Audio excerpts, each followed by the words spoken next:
राधा और कृष्ण का अंतिम मिलन। जब राधा द्वारिका पहुंची और कृष्ण से अंतिम बार मिली।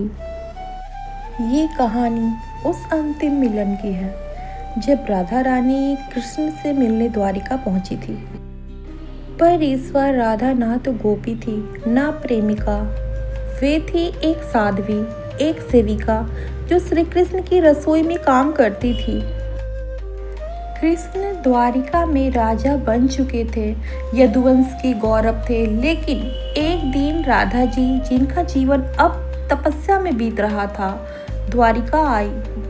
उन्होंने अपनी पहचान छिपाई और महल के रसोई घर में काम करने लगी, बिना किसी शिकायत, बिना किसी अपेक्षा के। राधा वहां सिर्फ एक बार कृष्ण को देखने, उनके दर्शन करने आई थी। एक दिन कृष्ण भोजन करने आए और भोजन का स्वाद चखते ही चौंक गए। उन्होंने पूछा, आज भोजन किसने बनाया है? जब उन्हें पता चला कि एक साध्वी ने बनाया है, वे उसे बुलाने लगे।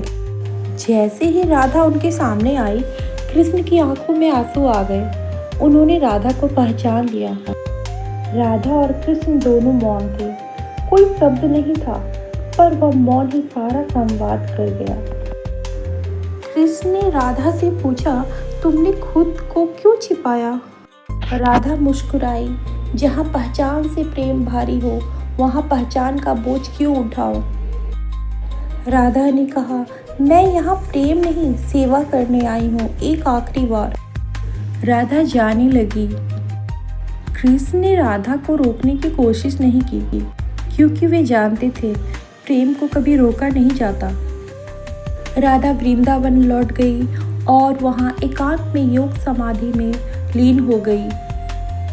कहते हैं राधा और कृष्ण का मिलन कभी हुआ ही नहीं, क्योंकि वो कभी अलग थे ही नहीं। राधा का देह त्याग आत्मा का गोलोक धाम में मिलन था